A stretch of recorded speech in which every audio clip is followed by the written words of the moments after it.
Cheers. Cheers.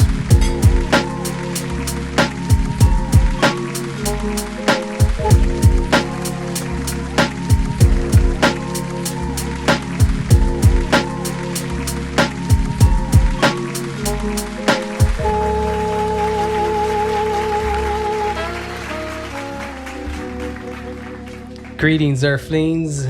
Greetings, Earthlings. You are now tuning in to the Pass On Data Radio with Topher Gray and Al Solano, also known as Al De Niro, baby. Hey.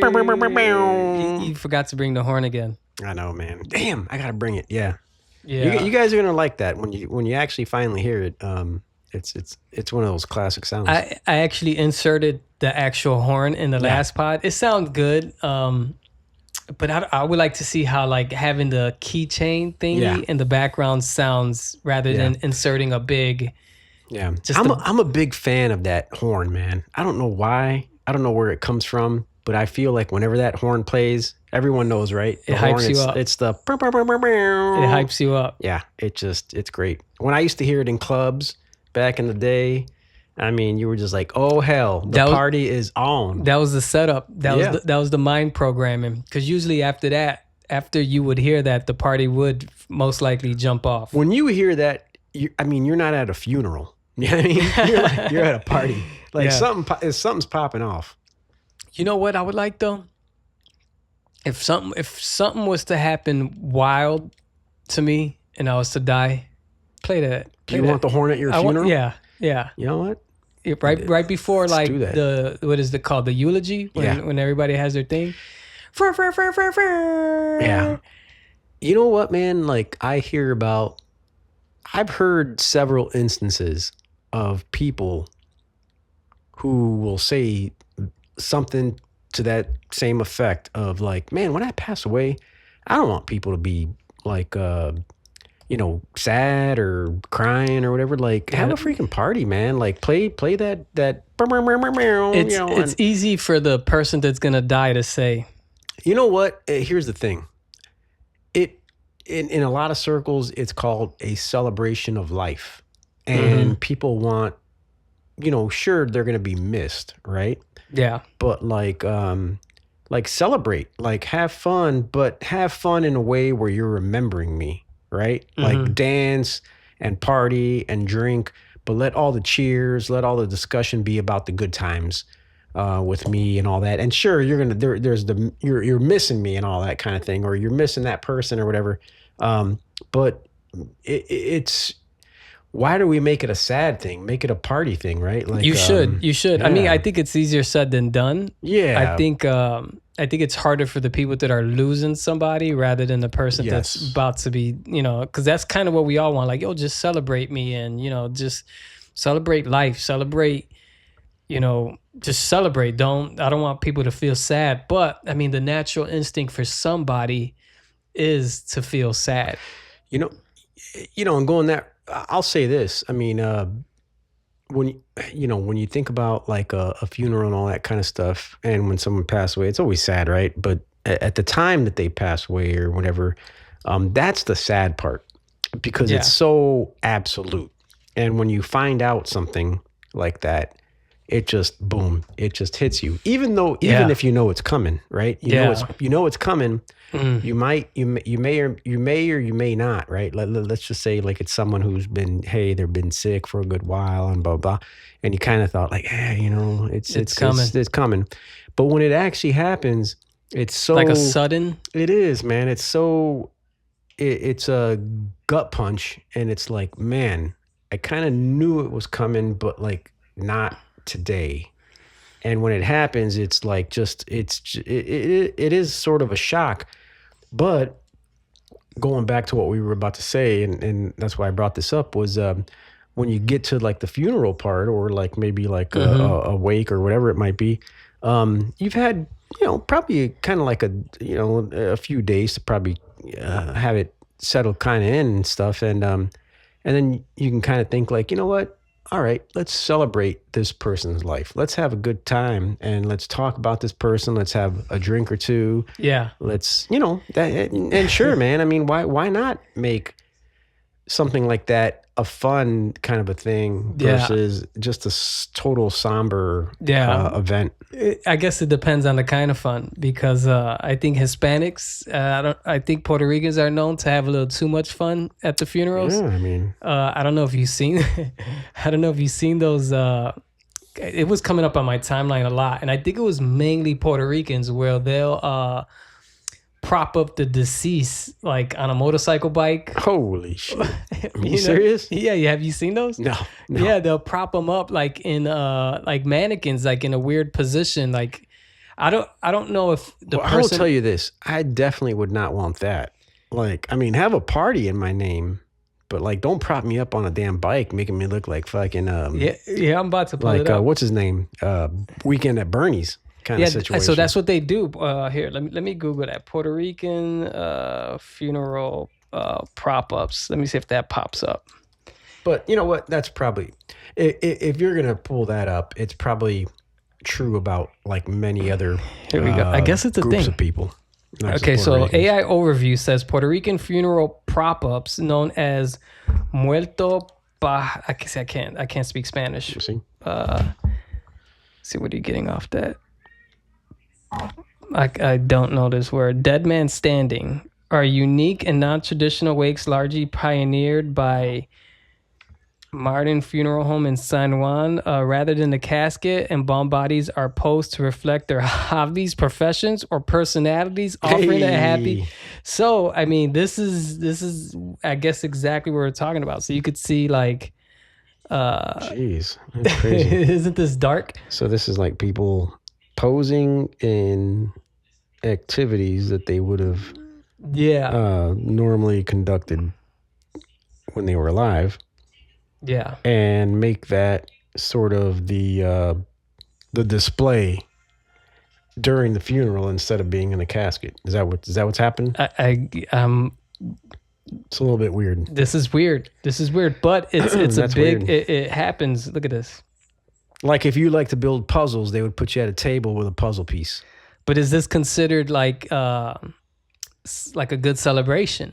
I mean, for us, we see it as weird, but obviously it's not weird to somebody else. I think it's kind of weird. I mean, like if you like welding, should I put you at a workbench with like a torch and like a mask on and have everyone kind of, this guy loved welding? Oh, shit. No, I mean, what I'm saying is, bury them in a traditional way, whether it be in a casket or you want to cremate them, then that's fine. If you're gonna, ultimately you're having some kind of a ceremony, but I think the ceremony should be more one of a joyous occasion. Although you're right, in many cases, people are very distraught. They're very sad. What if this was requested by the person? Then I think you should. Then you should definitely. Fulfill their wishes for sure.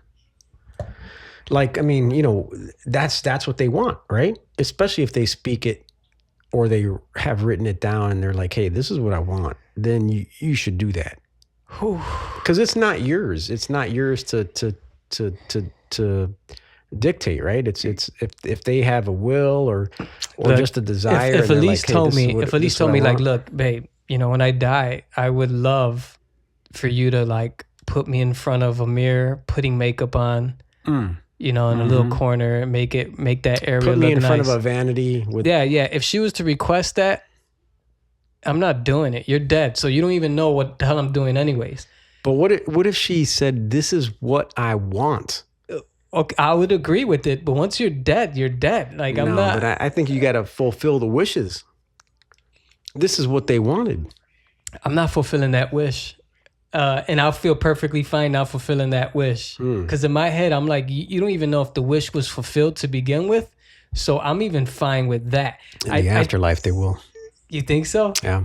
I think you got to fulfill the wish. Yeah. I think for sure, if somebody has a wish and says, this is what I want. I mean, you may not do everything that they want in life. But man, if that's what they want and they actually went to the action of speaking it in words or writing it down, then, and you kind of confirm it. You're like, this is what you want? Are you sure? Okay. All right. That's what we're doing then. Yeah. If that's what makes you happy, we're doing that. Ooh. I mean, that's the conversation you got to have at that time, right? Like, I don't think Elise is going to be like, "Hey, put me up on a vanity with some Sephora makeup." And but I guess what I'm saying is, if that was the case, I would not feel anything. But it's like, not like, because it's not your. What I'm saying is, it's their wish. You have to make that happen. Fulfill the wish. Yeah. See, I would not be opposed to like lying and saying, yeah, we're gonna do that. And in the back of my head, I was like, there's no fucking way you won't have visitors. Why not? Who's not visiting? I mean, be like, it's totally weird. I get it. You would have to give somebody the heads up, like, you know what? Like in the invitation. Yeah, like whatever that is. By the way, like she's going to be on display doing makeup. Yeah, you just can't surprise people with that. No. Even looking at it, you see how it looks. I mean, it'd be weird. Be like, it'd be totally oh my weird. God. Like if I knew this was happening, I would never show up. I would just send a card, some flowers. Whenever someone decided that right from the get-go, I'd be like, if you want this, you need to run it past your whole damn family, not just me. I'm your husband, but like everyone needs to know. You see? Because when they show up, like they're not going to know I don't want it just to be on me. Yes. That I was okay with this. You see, I'm the type of person that, like my beliefs are a little bit different. So I would purposely like write the craziest shit, like request after I die. Yeah. Because I know I'm not going to give a fuck after I'm dead anyways. Yeah. So mine would be more like comical, like, yo, this is what I want. Right. I want you to prop me up, on a chair, watching a sports game, preferably like a 96 Bulls game, and just have people come and creepy. But I would it's totally a creepy thing. I would do it just for that sake because I know it's creepy, and I'm like, this is gonna weird people out, and I think I'll get more of a kick out of it. You know what I mean? Yeah. No, for me, just go ahead and traditional kind of thing. Yeah. But yeah, that's a crazy thought. Like the people are doing that. Mm-hmm. And I see it is a Puerto Rican thing. Puerto Rican funeral prop ups. So you're basically propped up and you're set up in a display, basically. How do you pronounce this word? Muerto what? I can't see it because like zoom. Can you zoom it? I highlighted it. I can't see that good. Para. What is it? What else? Perao? There's like a little. Is that the hyphen? The original muerto. Is it PAREO? Hyphenated? No, it's PARA-O. Parao. Okay. Parao. Which I think is just like Parao, you're right? Up. Parao, Yeah, stand up. You're kind of you're up. Yeah, you're not laying down. You're kind of on a display, whether you're seated or you're standing or you're in some kind of a display form. Which I don't agree with. I just think it's weird. I would not want that. I don't know that anyone that I know would want that necessarily.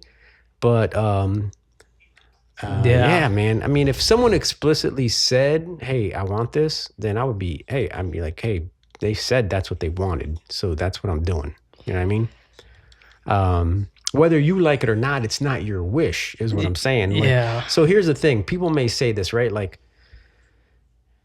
Like, hey, I want to be,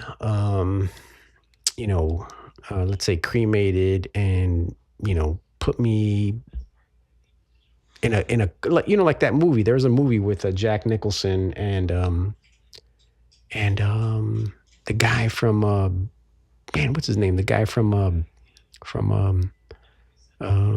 Shawshank Redemption. Mm-hmm. You know what I'm talking about? No. They're like friends. They're dying. No. I forget his name. I'm forgetting his name. Morgan Freeman. Okay, I never seen that movie. Anyways, he was like he wanted to be put like in a coffee can jar, taken up to some mountain or whatever, and the guy who was their assistant ended up doing it for him. But I just think like if someone has a true wish, if anything, if you're gonna do anything for anyone in life, or when they've already passed, it should be a wish like that, where they're like, man, if whatever, if you don't care about me and you don't want to like do me no favors or whatever, but like at least if I pass away, do this for me, do this, like I think that's the very least you could do. You know what I mean? And now if they want to be propped up like on a motorcycle, that sounds or whatever, like it sounds very it sounds very weird. But I'm like, I would be like, do you really? I know you. Do you really want that? And if they do, I'd almost say like put it in writing, because I mean people are gonna think this is crazy. Yeah, there's. I'm actually looking for like a Louis C.K. bit about that. Yeah. Let me see if I can pull it up.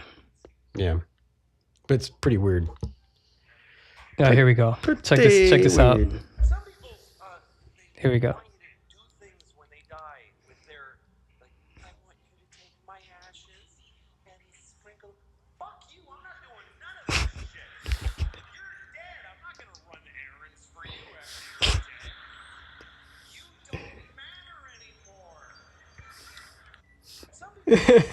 Louis C.K. Can people hear that on their? No, but I'll definitely put the link up so you guys can hear that Louis C.K. bit about the exact topic we're talking about. He basically said for those of you who couldn't hear that, he's kind of basically he's talking to someone and someone says, hey, like when I pass away, I want you to sprinkle my ashes, and he's like, fuck that, I'm not doing it.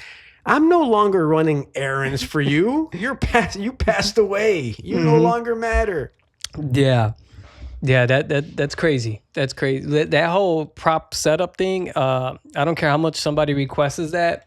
You're not getting it from me. I mean, we'll probably agree, like in the world that we live in. But after you're dead, but you know what? To be fair, I'm not doing that. If someone had those kind of wishes, then you should probably talk to someone way ahead of time who can do that and say, you know what, let's just say as an example, if your mom came to you and she was like, hey, I want you to do this for me. And you're like, Mom, I'm not doing that. And she's like, okay, well, I'm going to change my power of attorney to your cousin who says they will. And they're going to fulfill my wishes. And what would you say to that? I'll just be like, hey, I'll just show up, and that's cool. I mean, I don't even know if I could show up to something like that. I don't even like showing up to regular funerals where somebody's just like lying there. Yeah, and I'm gonna show up to something it's totally like that. weird. It's a weird thing to see that. Plus, you don't want to see like your real love, like your mom, your dad, your grandma. I mean, you don't want to see them on like on a motorcycle or something like that. But like, man, what if like you had a friend where his like life was like it was all cars. He loved old school cars, rebuilt the motors. Just he sold and bought them, and he was like, dude, this is my life. And then he was like, I want to be propped in one of these old 1957 Chevy. You know what I'm gonna do? And I want you to show up, Chris, and I want you to like. I'm gonna decorate your casket with like a whole bunch of Hot Wheels on there, or I'm not going to that. But inside the building, it's a 1957 Chevy. Instead of a casket, it's him in it. In the trunk? In the driver's seat. Like sitting up? Yeah. Seat not back. Kind of back. Supporting him. Yeah. I mean, come on. We're being realistic if the seat is like all the way back, like he's sleeping at a parking lot at Target. Like he's way laid back, like lowrider style. Like his arms kind of attached to the driver's that's not all the way back. Wheel. He can reach. No, see, it would have to be out of reach. I would lean him back to a point where it looks like he's almost laying. Because when you're laying in a car, it doesn't go completely back, but it goes back enough to where you can get like a good nap. But you want him to look like he's driving. I'm not doing that. This is ridiculous. I'm not doing that. I'm not doing that. I don't care how. Why people? Why? Let's just bury people the way they're supposed to be buried. Yeah. I'm not doing that. But it's funny. Yeah, you know what? That was a heavy intro. We had a post-production meeting. Like I told you guys, the episode before this, when we took that big L from the Bears. It wasn't a big L. I take that back. It wasn't a big L. It was a great L. No, but you know what? The Rams were lucky to escape the Bears. And you know what? they're going to get their asses whooped by the Seahawks because the Seahawks were looking great. Yeah. That was a tough loss. It's a tough loss. I don't even like to talk about it. To all the Bears fans, and I think everyone who listens, most of you guys are Bears fans, man. They had a great season. And really good season. I mean, it's just good stuff to build on for next year. And we're expecting nothing but playoffs again next season. So I was talking to Eric and I told him I hate getting invested in teams because I hate taking losses. I called him, I'm like, this is why I don't get too invested in like teams, and because it feels like I got my heart broken. I was like, oh, this just doesn't. I couldn't even sleep that night. It was bad. But after that we did make 20 subscribers. Nice. So I said after the 20 subscriber mark, we would have some changes onto the podcast. So let's go over them right now. Yep. One, that intro you guys heard is the intro. We got an interlude, and we got some more fun topics to come. So I don't know. That's what we got going on right now. So and let me just say before we go on break, for anyone who's listening right now at this moment, you are the true champion because you're still listening, and we love you. And you know what? If you're not already subscribe, man. Subscribe, hit that button. Yeah. We got the 20 mark. And then if you can, man, just do us a favor and forward it, man, to some family and friends and say, hey, man, these are some good friends of mine. I love them. Just subscribe. Just listen. Even if you don't listen, I mean, subscribe. You know. Yeah. You know, the main purpose that one of the main purpose, it gives you a good ride to work, gives you good ride when you're leaving work. It gives you that AM radio or morning radio kind of vibe where the topics are kind of off the wall. And, it's pure entertainment. And if any of this stuff pops off when you're working and talking to people at work, hey, just say, hey, man, my friends are doing a podcast. Listen to this. They were talking about that same very thing today. Yeah. So shout outs to the 20th subscriber, whoever the hell are you. This interlude is dedicated to you. Let's go.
We're back.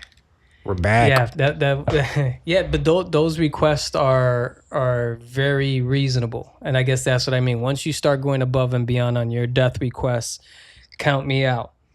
But I always got these wild questions. I just keep adding to the notebook. Shout outs to one of my friends. He listens to the podcast every time we drop it. His name's Robert. I met Robert. Shout out to Robert. Yeah, I met him when I was working at the airport in 2001. Wow. And we kind of reunited when I moved into Elmwood Park. He would like walk around the neighborhood, and real cool guy. And I was like, Robert? He's like, Chris? I was like, how long it's been? It's been years since I seen him. I think you've seen him before. He would he dresses like in black a lot. We seen him at the I was talking to him at the the stuff for the girls, what was it, trunk or treat, or the it was like an outside event at the girls' school. I'm sure I yeah. Yeah, sure, and he was always in the neighborhood. He's a cool guy. He always gives me input. I always take people's input on this podcast, and I take it very serious. And he says, man, whenever you drop it, I drop whatever I do, and I kind of just go straight to listening to it. And I bumped into him the other day, and I always bump into him whenever I'm in the neighborhood in Elmwood Park, and we'll just, we'll have our normal small talk as well as, text messages back and forth. And I was like, yeah, I always have my notebook on me, and I'm always writing in it. He's like, yeah, keep it up. He gave some good criticism. Yeah. A lot of the stuff I kind of knew already. I was like, you know what? I'm going to change this already. But when he talked to me, I had the notebook in hand. And this is the notebook you kind of see all the time. Mm-hmm. And I always tell you, feel free to... Mm-hmm. I have a notebook if you need one. If you want to send me stuff. Well, I got a notebook. So, until then, I'm going to keep giving you the questions I'm writing, which is the topics. So one of the topics is... this is a heavy one. Yeah. Okay. You gotta. This. I'm expecting a legit answer from you. Right. All right. So the year's 2026. We're fresh in it. Yeah. So my thing is adapting to the new world. Tips and tricks how you're handling it. Like adapting, because my thing is time changes. Some people get stuck in an era. I mean, when you talk to like older folks, you could see that a little bit, they're just trapped in this specific mind frame, time frame. They're just not evolving and not becoming wiser. Yeah. And then you meet people that are older and you're like, wow, this guy kind of gets it. Like, they're just keeping up with the times, no matter how old you are. Sure. Is there a time where you just kind of like, fuck it, I'm not like keeping up with the times now? Or you feel like, I have to always adapt? And if you are one of those people that's like, you know what? Because I'm like that. I'm like always adapt. Like I could talk to like a young person, like younger than me, like 20s. Yeah. Like nothing. I'm like, I understand the world you live in. And I just want to know, what are your tips and tricks to adapting to the new world? Especially we're like in 2026. It's not how it was in 96. It's not how it was in 2006. It's not how it was in 2016. We're in 2026. Excuse me. Sorry about that. How are you handling it? Yeah, man, that's a real good question. Because things have changed. And we have kids now. Yeah, since 2016, right? Mm-hmm. Or 1996. But I think having kids maybe helps a little bit, right? Because in a way you kind of get in tune to what they're doing and what their friends are doing and what they like and all that kind of stuff. But I think this day and age, a lot of it really relates to like technology. And I don't know that a whole lot has changed. I mean, socially, right? I mean, as far as people getting together and all that kind of stuff, I mean, that hasn't changed. It's more kids have changed. I mean, when you look at like 1996, if you grew up in that time, I mean, I'm before that, but kids were still playing outside in the neighborhoods. You know what? You don't see that too much anymore. You don't see any of that. I mean, not that kids today aren't athletic or involved in athletic exercises or things. I mean, because they are in school, right? They're like they're on the basketball team, football team, hockey team, whatever, or they're doing some extracurricular activity, right? Like where parents are taking them to horseback riding or tennis lessons or golf lessons or whatever it might be. It's just what you don't see anymore is when we were kids, we used to be like, we invented stuff, right? Like we'd be like, hey man, let's play some football. And football was on the street. And on my street, it was not with a football, it was with a tennis ball. But we played football. Right? Yeah. Or you played kickball, or you went to the local elementary school or whatever school was nearby or park. And, you played basketball or whatever. And it was just some neighborhood stuff, right? I mean, but kids were more out doing things like that versus now. Like right now, you go to a local basketball park, I don't see anyone playing basketball. You go to a local park, not like how it used to be. You might see parents with little kids out there and they're, just running around or doing whatever. But you don't see 12, 13, 14, 15-year-olds, 16-year-olds out in a park just saying, hey, we gathered on our own and we're running a game of flag football or you just don't see it anymore. When I was a kid, it was very prevalent. Yeah. So how do you adapt? I mean, how are you, like, when you see, like, or even like, here, we'll take it a step deeper. Even when you like hear music and see kids the way they dress now, or the way they even like just interacting, like, because I'm being honest, man. Customer service is horrible. I don't remember customer service ever being this bad. I was at this just happened a few days ago. Where the fuck was I at? I was at Jewel. We talked about this because you were telling me the customer service at Publix is phenomenal. You damn right. You know what? You might be onto something. Listen to this. You might be onto something. People who are listening, whether you're in Florida, because I know there's some Florida listeners, or Chicago listeners. If you're a Chicago listener, you've been to Florida. Yeah. Come on, admit it. Publix is good. Publix is the best damn supermarket you've ever been to. Jewel is not even close to Publix at all. So I don't know if you're now. Question: was it any Publix you would go to? It's always the same. Okay, so I went to Jewel the other day. This was 2 days ago, maybe yesterday. No, day before yesterday, because yesterday was too cold, and I was looking for a specific item, and it wasn't even a specific item, just an item like sugar, not even a brand of sugar. Wow. Now, what was I looking for? It wasn't sugar. I'm using that as an example. Soy sauce. That's what I was looking for. So I go up to a guy, he's putting the produce up, and I go, and I'm walking up to him, and he kind of sees me, and he just looks away. And I'm like, I'm just going to he works here, and I ask him, I'm like, real quick, I'm trying to be nice too. I'm not trying to be like one of those overbearing customers. I'm like, aisle, soy sauce. That's all I told him. And he goes, I don't know, man. I just work here. Like, no, that's all he said. He's like, I don't know, man. And I was like, thank you. A jackass. And just walked away. And I'm just like, the first person I thought about was you. Yeah. I was like, fuck. At Publix, they would have walked you to the aisle. They would have been like, sure, sir, that's aisle 4.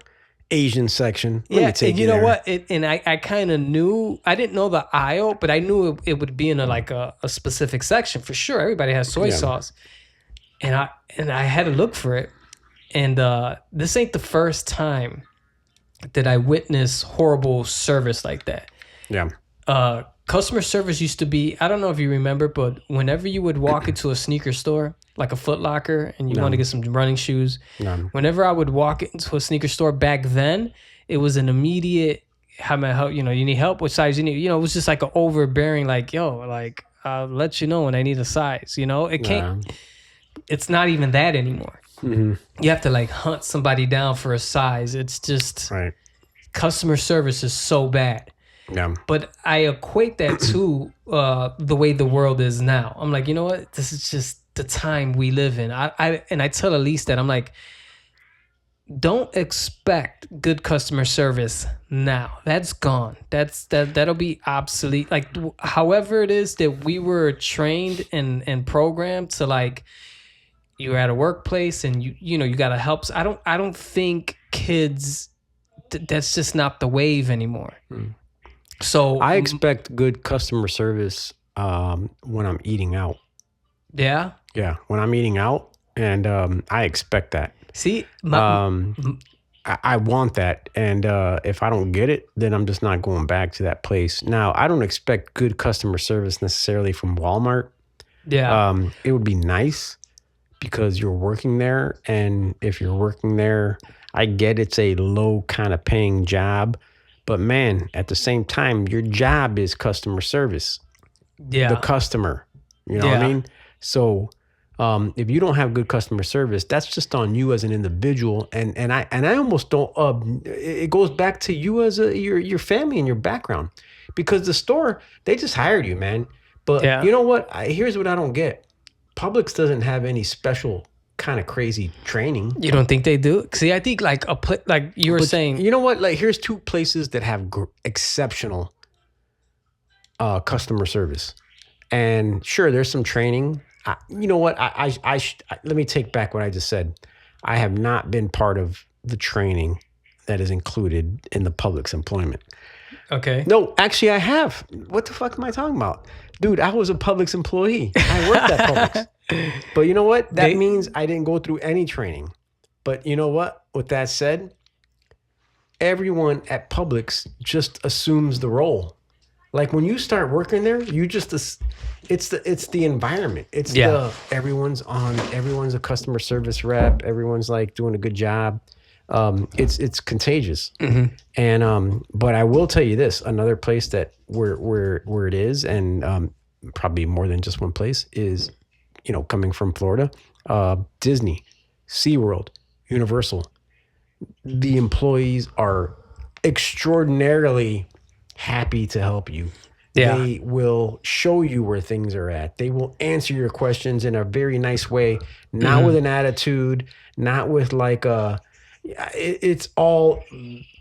it's what you want as a paying customer. So, you know? So my thing is few things. Yeah. For one, does it depend on the restaurant that you're expecting good customer? Like at McDonald's, do you still want great customer service? Sure, I do. Yeah? Yeah, I do. So it doesn't matter what restaurant that you're at, you want, because you like, you said, if I don't want you to kiss my ass, but I want like, courteous service. I don't want an attitude. I'm not giving you an attitude, nor do I want an attitude, or do I want sloppy service. So here's my philosophy behind. I'm going out to eat, whether it's pickup and it's fast food. I can cook my own fucking burger. Yeah. I'm going to you guys for a fucking burger. Yeah. So I want you to kind of fucking be nice, you know? Yeah. So that'd be great. Here's my philosophy behind, from what I'm getting so far. Yeah. Because like I said, when I got that, I was just like, oh man, Al's onto something. And then I dive deeper into like the philosophy of like, why is it Publix has great customer service? It's fucking great. I don't know why. No, I got it. I think I figured it out.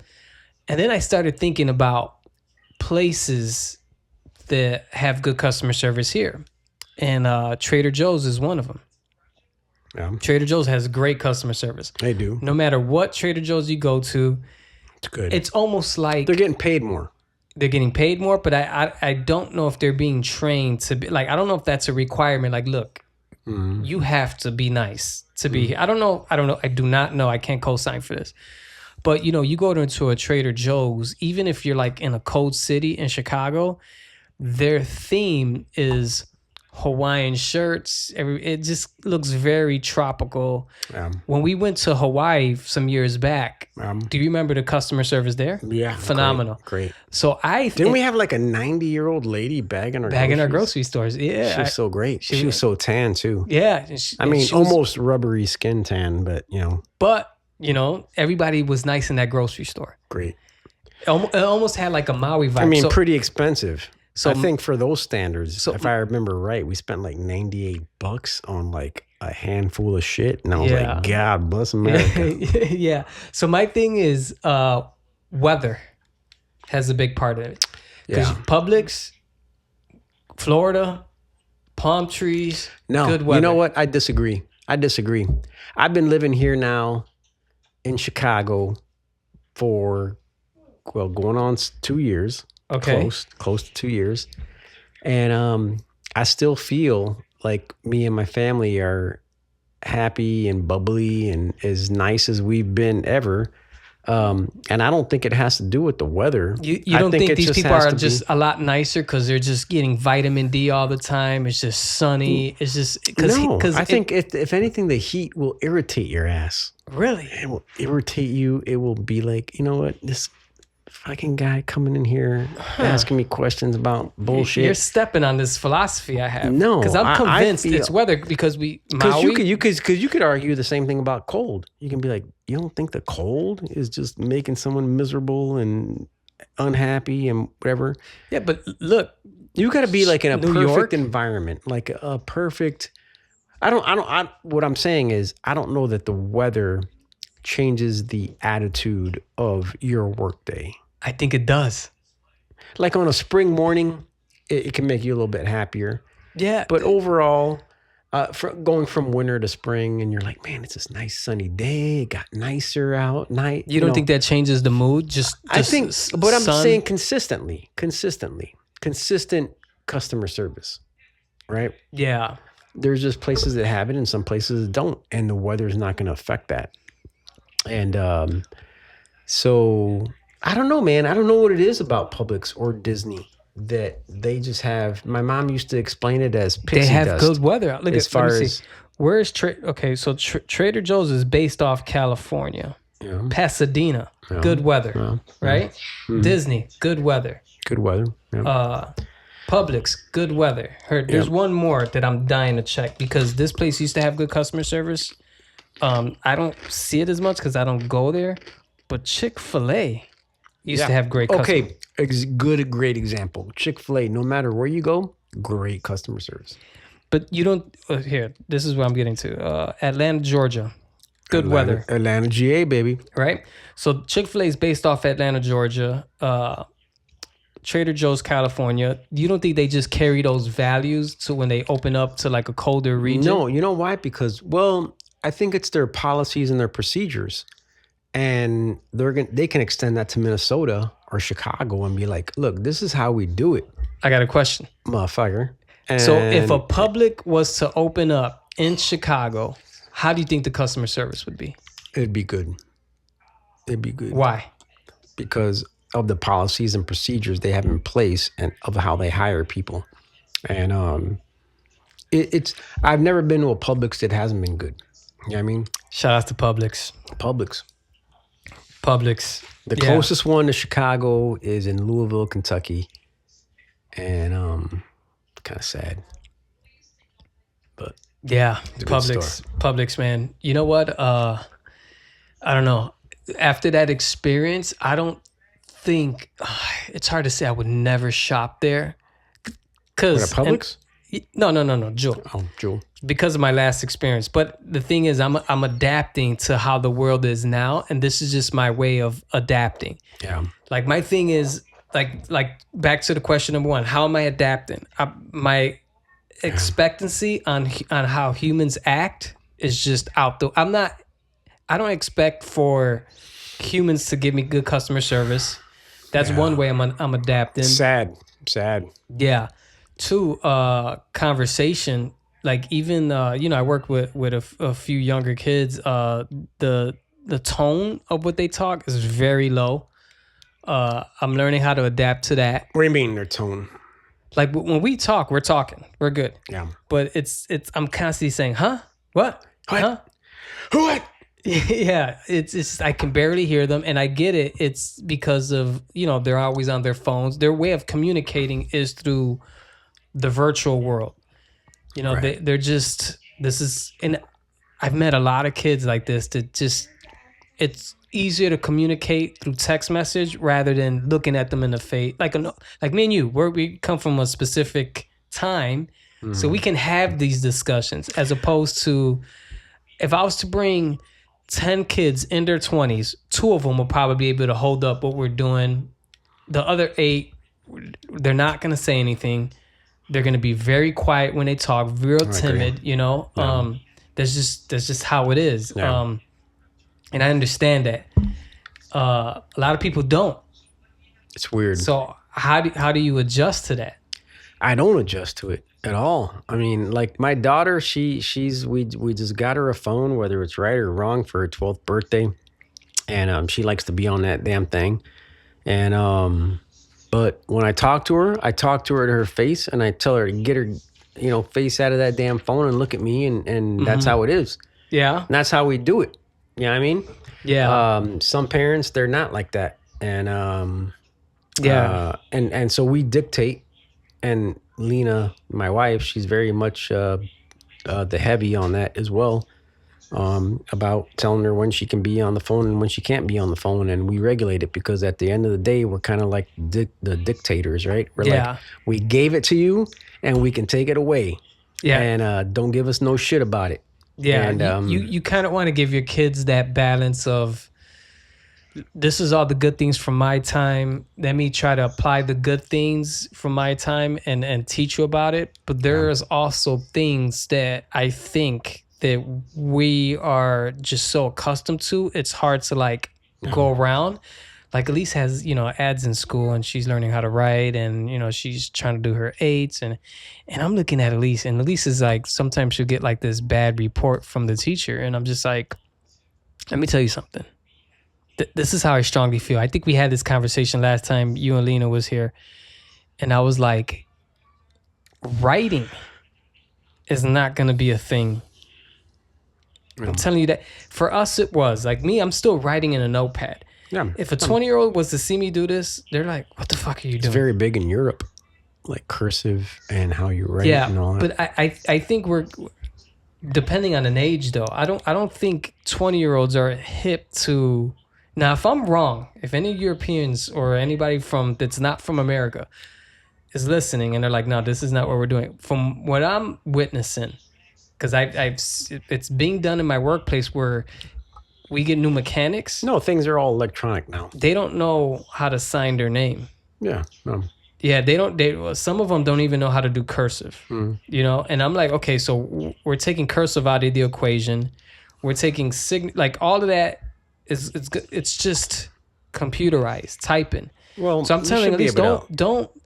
You should be, but should you is my thing. Like I'm like, I don't know, because when I start to think of stuff like that, like, yeah, you should be able to learn how to fucking at least write your name. I'm like, yeah, but I don't think that's gonna be a thing. It's a thing for us. We're hard. The thing with humans, we're so hardwired to think a specific way and feel like this should be done in a specific way. And I don't think kids. I think that the way they look at that is just like that doesn't matter anymore. Yeah, but no matter, I think, what day and age we are, we need some way of being able to like confirm or sign something, right? To say that, hey, this is me. I'm saying that this is okay, or that I'm agreeing to this. Fingerprint. And it may come to like biometrics, as you're saying, right? Fingerprints or a face print or a voice recording or something like that. But a lot of people are not comfortable with that. They don't want that as a way. But these people are our age. Yeah, but I'm talking about the new swarm. I mean, new school people, new kids, they might like that, or some may not like that. But I think there's been talk about that. I'm generically saying this. I don't know specifically, but I think there's some talk about this in the Bible about that kind of thing, right? So anyways, there just may be people opposed to it and not opposed to it, and I think a signature, a unique signature, is something not like it's some kind of foolproof way of kind of fucking justifying, right? That someone's actually agreed to something. Yeah. But like you can't just do that with print or whatever else. I mean, back in the day, people used to just sign an X in the name of their place, like slaves, if they couldn't sign, because they hadn't had any education, they didn't know how to read or write. I mean, they just said, hey, put an X here for your name. Yeah. And so that was like kind of a legal binding thing at that time, right? Which is kind of crazy. I think 40 years from now, the world will look at it's not gonna look nothing. We're gonna look at it and go, what the fuck is going on? Like, this is just not the same world, especially like with AI taking off, technology, just the whole, even when you're at a Publix or a Jewel, you're just kind of tapping. I think for a human to like use their hands, I think it's gonna fade unless you're doing like some industrial work where it kind of needs to be done. Right. But I think even with that, like if you're in that's all you're gonna need to do. As far as like, you're gonna need a lot of. You're still. I mean, like Elon Musk. I know he had this idea of like, there's not gonna be any work, because all these AI machines are gonna take over. But I mean, there's just too many instances where you need human intervention, human thought, human deciphering to inject themselves in the process. Sure, mechanical things, assembly things, you can have tools, mechanics do that, but you're going to need humans involved in all kinds of aspects of manufacturing and science and medicine and all that kind of stuff. You just can't rely on mechanics or robots. You can't do it. It's not going to happen. We're not that far advanced yet. Yeah. Maybe when we're long gone, me and you. Have you seen the chef in what is it, Arlington that cooks? That Middle Eastern chef? Nope. Yeah. There? Yeah, it's there. There? Actually, good segment. Good segue. Good segue. Boom. Speaking of chef, me and Al are foodies, and we got segments. Food, baby. Yeah, Food. yeah. We got a few different segments, but we're gonna dive into our first segment of the day, which is food. Food. Now, since we're trying out this whole new layout that I got set for this radio show, the segments are going to change, but I'll tell you what's not going to change is the music that leads into the segment. So, right? Are we going into that? Let's go. All right, here we go.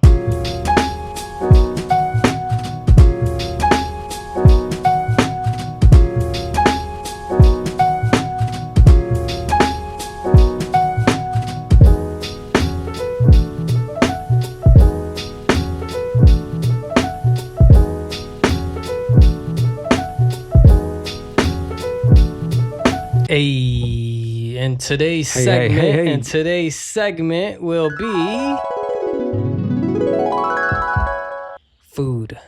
Nice. So, first of all, I want to give a big shout out to, I don't know if I'm pronouncing this right, Oak Park Leah French Cafe. Am I saying that right? Leah's French Cafe, yeah. Yeah. So we've been going there quite often. Now, for the record, me and Mr. De Niro are foodies. Yeah. So, we embrace good food. We like to go to a good restaurant. We like to try different things. We just like food, good food, not just trash food. And I want to give a shout out to Leo's French in Oak Park because they've been pretty consistent. And I didn't want to give them a shout out to going there like a few times, and we've been there quite a few times already, and they've been very consistent with the breakfast and what we cherish the most, the bread. Yeah. They have a bakery in the back. So when you walk in, it's like a typical cafe. You can order, from their menu, and they have all the selections of coffees, right? Like cappuccinos, macchiatos, lattes, and all those kind of things. And but way behind the cafe is an actual bakery. And one of the few things that's hard to get there, that you get there that you don't get in a lot of places, even for the city of Chicago, is a true French baguette. Mm-hmm.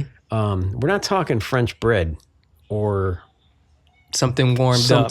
Some other kind of French variation of bread of what you're talking about. We're talking a French baguette. 4 ingredients. Right. Freshly made. Right. Yep. And where we're at in Chicago, we're like kind of on the very west side of, not the west side of Chicago, but very far end, I guess I would say, outskirts of the city of Chicago. But we're still within the city of Chicago. But this Leah's is in Oak Park, and outside of this location, you have to like go more into Chicago, right? Mm-hmm. Like deeper in to go get like actual some good French baguette or French food. Well, they do have a location in the city, I think. Yeah, but what I'm saying is you have to actually go in more to the city. Yeah. Versus where Oak Park is a little more closer to where we are. And plus Oak Park's a vibe. Yeah, and Oak Park is such a great vibe out there. But this place has consistently, if you guys live in Chicago, go to Oak Park, go to Leah's French Cafe, great coffee, great French baguettes. Take a baguette home. Mm-hmm. I mean, but if you're gonna go get a baguette, you got to get there probably before noontime because I think they sell out. I mean, every day. Yeah. But the breakfast is consistent. The croissants are fantastic. Man, it is just a good spot. And we've been there a handful of times, and every time it's pretty good. Yeah. As far as recommendations, their croissant, what's the name of they got a good ham and cheese croissant sandwich. Croissant. I mean, everything just tastes so fresh there.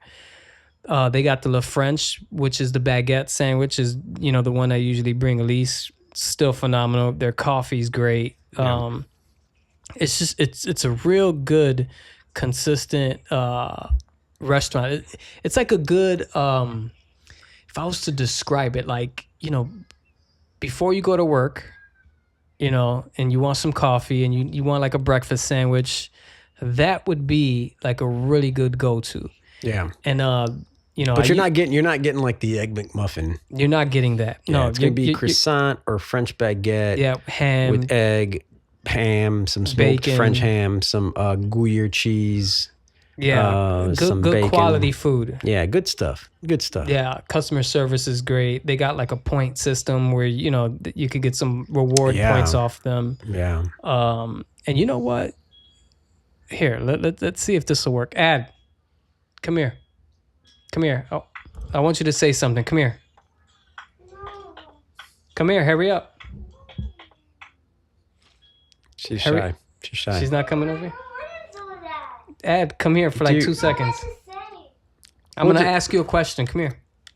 I don't know what to say. Okay, you can speak from over there. All right, so every time we go, I get a baguette bread, and I bring it for my little one. Do you like the bread? Yeah. There you go. She's She eats the whole bread, yeah, right? Yeah, I bring it to her, and she kills that baguette. And there is something about having a bread with less ingredients, freshly made, that just to me tastes so much better. Yeah. Yeah. Yeah. Yeah. Yeah. And I mean, for those of you guys who don't know, I mean, a baguette is different from French bread. You can go to a grocery store and find that French bread or whatever it is, but it's got to be a baguette, and it can't be like that frozen baguette thin thing that they sell you at like a supermarket. I mean, you got to go to like a good bakery and find it, and then you'll see the difference. You know what I mean? But yeah, this place it checks all the boxes. It's great. Oak Park, Illinois. If you're in the area, hit it up. It's great. You're not gonna be disappointed. Yeah, I strongly recommend it. Yeah, if you guys are ever in the neighborhood, tell them we sent you. The guys at Pass On Data Radio, they might not know what that is, but you know what? Before we end the show, me and Al, we're gonna have a show yet unnamed, but it's gonna happen to where we hit up different restaurants in the city. We might have talked about this before, but it'll be in full effect early spring, where we'll hit up a few different restaurants. We're gonna upload it to our YouTube channel, which is Pass On Data Network, is where you guys are listening to this podcast. There will also be a channel where we'll just go out and we're just trying different foods in the city, not in the city. We're just gonna be trying out foods. Now you guys get like these guys on like Instagram, TikTok, where they just kind of give you this real quick review. Ours is gonna be a little bit more in depth because we're gonna actually walk into these restaurants. we'll, you know, if they'll allow us, we'll be able to talk to the guy cooking in the back or the guy baking, and, you know, talk to the people at the register, and just, it's going to be a more in-depth review rather than us just giving you our opinion on how the food tastes. We want to show you guys how the place looks. We want to show you guys the sandwich or whatever it is that we're eating. And so you're saying have it on video or maybe put it on the YouTube? Yeah, it'll be our own show. It'll be like a kind of like an Anthony Bourdain-ish style show. Hold on. In a little bit, I'm almost done. Yeah, it'll be closer to Anthony Bourdain style show where we're just kind of out there just trying different foods. I don't want it to make it seem like a Chicago style place, because even when we're on vacation, we might, you know, just hit up a spot that's kind of you know, good.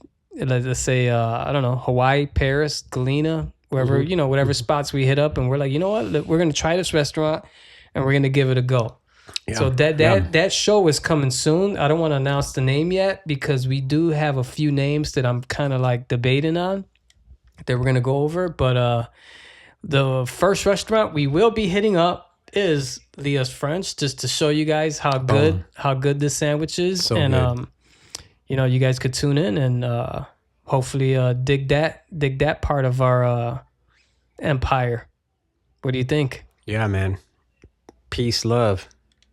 You guys are great. Peace, love, subscribe. And tell your people about it.